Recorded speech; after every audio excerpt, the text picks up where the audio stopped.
As someone who finished GCSEs when SimCity 2000 came out, a good proportion of my time at college was spent playing that game. It was truly one of my favourite gaming experiences of all time. There was just something about the satisfaction of building a thriving city that I really loved. And if your city didn't thrive, then you could always press a button and have Godzilla come and destroy a large chunk of it. These days, I'm a full-time technology and gaming journalist with a young family who I'm hoping to get interested in games so that we can enjoy them together. So today's announcement via Twitter that SimCity BuildIt is coming to Android and iOS devices soon is thoroughly exciting. Sadly, there's not a lot of detail about the game itself, bar 3 screenshots which have been posted on the official website.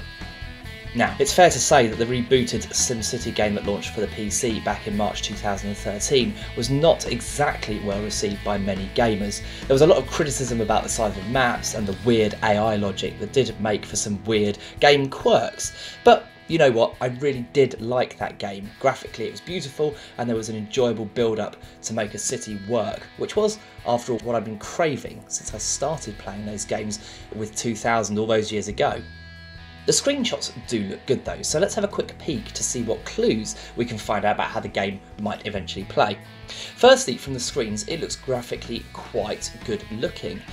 There's obviously the natural pinch and zoom interface of the iPad and other touchscreen devices will make for whipping around your virtual world both logical and speedy. The first 2 screenshots seem to show the same area. One is taken at day and one is taken in the night. In the background you can see boundary lines that have become the focus of some of the rage from the PC version, as many felt the game was just too limited in terms of map size. Indeed, there are boundary lines at the front too, by the seafront, which implies that this map is actually fairly small in this example.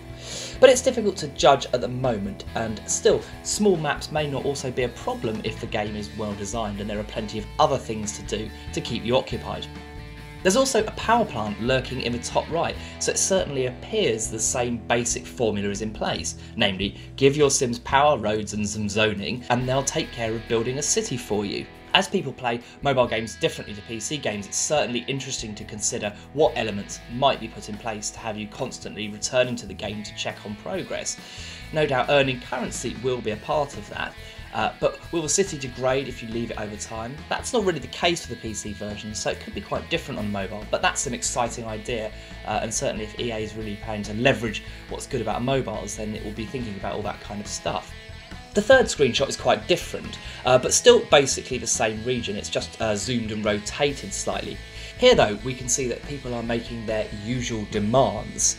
Oh no, my house is on fire, they complain, so it's no doubt our cue to start investing in fire stations to keep them alive.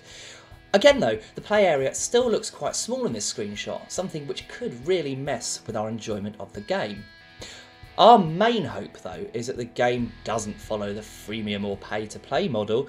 What we want to do is to throw some money down up front and enjoy a proper SimCity experience like on a PC without having to wait hours to collect coins or pay a fortune for in-game currency. With a game like SimCity, it does seem logical that EA would go down the in-app purchases route.